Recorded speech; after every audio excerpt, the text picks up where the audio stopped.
दोस्तों, सूरह फातिहा कुरान मजीद की पहली सूरत है। जो शख्स भी 3 दिन तक इसका अमल कर लेता है या जिस घर में 3 दिन तक ये सूरत इस तरह पढ़ी जाती है, उस घर में इतना रिस्क आता है उस शख्स के पास जो इसको पढ़ता है, इतना मालो दौलत आता है कि सब घर वाले हैरान हो जाते हैं, सब रिश्तेदार हैरान हो जाते हैं। इतना रिस्क मिलता है कि संभालना मुश्किल हो जाता है।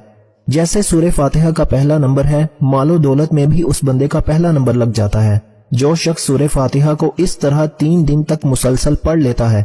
अब सुनिएगा, इस सूरह फातिहा को आपने किस तरह पढ़ना है और किस वक्त पढ़ना है, मुकम्मल तरतीब सुनने के लिए, क्योंकि अमल निहायत ही कीमती और खास है। इस अमल को जानने के लिए आप इस वीडियो को अव्वल से लेकर आखिर तक मुकम्मल देखिएगा। इंशाअल्लाह ऐसी रहमतों का नज़ूल होगा, ऐसी बरकतों का नज़ूल होगा, ऐसे रिस्क का नज़ूल होगा कि दोबारा जिंदगी में ना रिस्क की परेशानी आएगी, न घर में कोई मुसीबत आएगी, न घर में कोई बीमारी आएगी। हर तरह की मुश्किल आपकी आसान हो जाएगी। इस सूरत के 20 नाम हैं। इससे पहले भी कई दोस्तों को ये अमल बता चुका हूँ।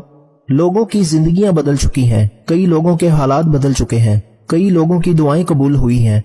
जिस जायज नीयत के साथ इस सूरत को पढ़ेंगे, जो इरादा रखकर पढ़ेंगे, इंशाअल्लाह 3 दिन मुकम्मल नहीं होंगे, 3 दिन पूरे नहीं होंगे, आप हर जायज मकसद में कामयाब हो जाएंगे। अगर कोई मकरूज है तो कर्जे के तमाम बंदोबस्त हो जाएंगे।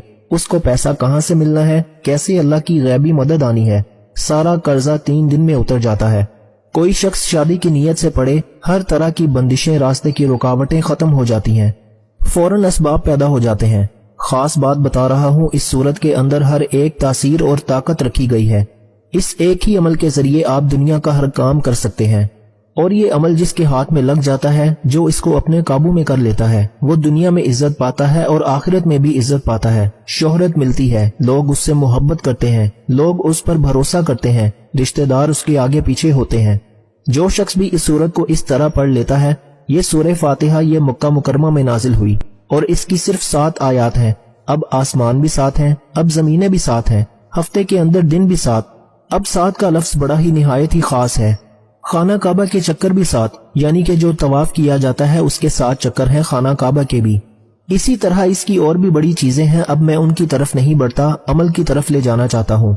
अलबत्ता इसके अंदर बहुत ज्यादा हिकमतें छुपी हुई हैं। वो सारी हिकमतें आपके सामने बयान करूं तो वक्त बहुत चाहिए। अल मुख्तसर मैं आपको बता देना चाहता हूँ, इस सूरत के 20 नाम हैं। इस सूरत को फातिहतुल किताब भी कहा जाता है। इस सूरत को उम्मुल कुरान भी कहा जाता है, कुरान की माँ। इस सूरत को सूरतुल कंज भी कहा जाता है, सूरह काफिया भी कहा जाता है। काफिया इसलिए कहते हैं कि दूसरी सूरतों के बदले में ये काफी है, यानी कि बाकी सूरतें पढ़ने की जरूरत ही नहीं पड़ती, ये तमाम के मुकाबले में आपको काफी है। इस सूरत को सूरह शाफिया भी कहा जाता है। शाफिया इसलिए कहते हैं कि एक सहाबी ने देखा एक आदमी मिर्गी के दौरे में गिरफ्तार है, उसके कान में ये सूरत पड़ी, उसको फौरन आराम आ गया। हुजूर सल्लल्लाहु अलैहि वसल्लम की खिदमत में पेश किया गया और ये सारा वाकया बयान किया गया। आका अलैहिस्सलातु वस्सलाम ने फरमाया, ये सूरह शाफिया है, हर बीमारी की दवा है, ख्वाह वो जिस्मानी बीमारी हो या रूहानी बीमारी हो, तमाम बीमारियों का इलाज, हर परेशानी का इलाज इस सूरत के अंदर मौजूद है।